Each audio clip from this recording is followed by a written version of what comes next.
we're fighting over Northern Virginia right now, and the issues are jobs and transportation.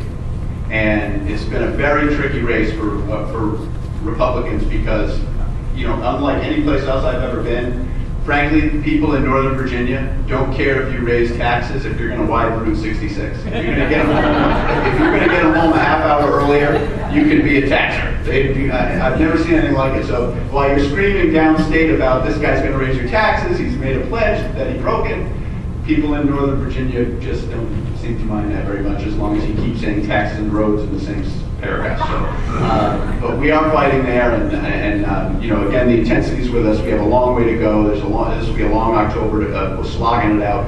We're spending a lot of money in there. Luckily, we're raising a significant amount of money, and I think we're doing it smart, and we're working with some of the best people around to tell us what to do, or give us advice as to what to do. New Jersey, the race is tightened up.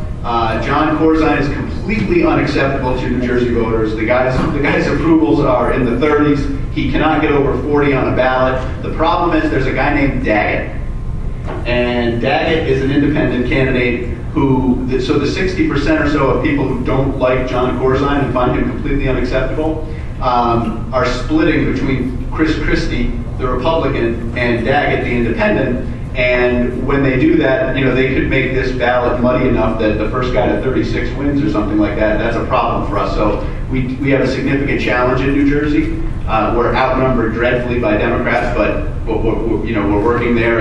We're not inside the margin. We're still up a little bit, but we need to fight that one out until, quite frankly, the day after Election Day, and then, if necessary, get the lawyers on the ground immediately and start, recounting. But it'll be a tough race, but we're working hard on that one too. With that, I'll stop, and then Louis. I want you to be able to answer a few questions, because obviously we have one of the experts in the country, certainly a chief of staff of the RNC, to answer electoral questions. We'll take 2 or 3 questions on specific races, specific issues. I'll leave that one up for you. One back here. Andrew Fennessy from Massachusetts. Yes, sir.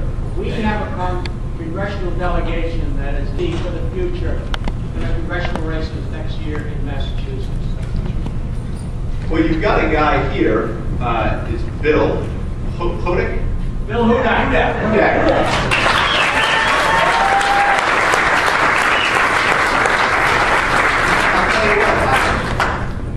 If Bill can translate energy into votes, it's a landslide. The guy is a tireless worker. I just love, every time I see him, I leave feeling like I'm lazy. I'm like, I gotta go back to work. What am I doing here? This is crazy. He's fantastic and a great candidate. I think that here's what I see. Let's talk about the Northeast, not just Massachusetts. Okay. We need to recruit candidates. We're working closely with the NRCC, which is in our building, on the second floor of our building, to get out there and find the right people in districts to run. And, recruiting is step one. And that's where our effort is right now. And until we can get the right folks in these races, we're behind the 8 ball, frankly. I mean, it's people on the ballot that matter. But what I see us doing as a national committee is working with the state parties to build up. We're going to put victory directors on the ground as early as possible in New England, because some of these state parties need, that we don't have the base of support that some of the other state parties have, so the money and the volunteers and those things aren't there. We don't have the resources right now, and I don't think, honestly, we'll have the resources next year to pour TV into these congressional seats. There's just going to be too many of them. But what we do have is the resources to put people on the ground and to start, working on the voter lists, and then working on recruiting and getting victory directors in to locate spots for victory centers. In Virginia, for instance, this year we put 30 offices up. We have 30 victory offices in Virginia. We've made over 1 million voter contacts. These are presidential year numbers in an off year. Between knocking on doors and calling people, we have over 1 million direct voter contacts. And I think, so that's what I see for New England. But I have to tell you, I don't want to be pessimistic. It's going to be a real slog in New England. People just vote Democrat. I don't know why they do it. It drives me crazy in Rhode Island. I mean, I don't want to be overly critical young people are leaving. There's nothing here for me. My family's here, my children are here, my wife is here, we're all from here, both of our families are from here. And we're forced to really look elsewhere. So, but for some reason people keep voting Democrat. I mean, Democrats have been in charge here for decades and the place is in the gutter. I don't know what else you need to see from me for proof of that, but that's what I see. I think what I see, without being able to calculate or handicap wins and losses, I just can't do that right now, it's too early. We're going to push as much effort into recruiting as possible, and then we're going to put victories directors on the ground. Okay, one more over here. Yeah, hi, Dan Busey from Newport. Yes, sir.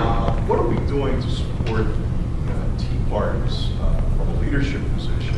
It seems like the Democrats have basically labeled all these right-wing extremists, but it seems like since they're supporting a lot of our conservative principles, we should be doing more to help. How do you guys see it? It's been a real, it's been difficult. The Tea Party people, if you will, are actually a coalition of groups from around the country. And they're people, quite frankly, who don't want to be organized right now. They want to be organized on their own. They don't want to be organized by a political party. When they did the recent event in Washington, D.C., we had 40 or 50 people walking around with, we made up this little credit card. It says Obama card on it, life costs nothing, and it looks like a MasterCard. And on the back, it has the deficit, and don't worry, we'll bill your children later, and all these other things.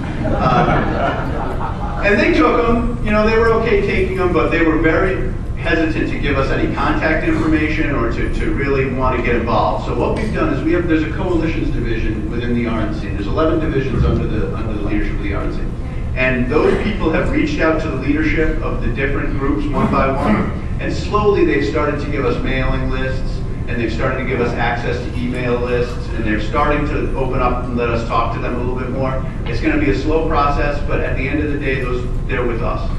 Well, much of what Governor Jerry said really ties right into their philosophy. Absolutely. I just see the leadership committee supporting them a little bit more might help bring those people into our group. We're a little tight on time, but we're going to take one more question. But isn't the greater part of that disaffiliation with the RNC as far as the Tea Party is because they don't want the Dems to be able to say it is a Republican effort.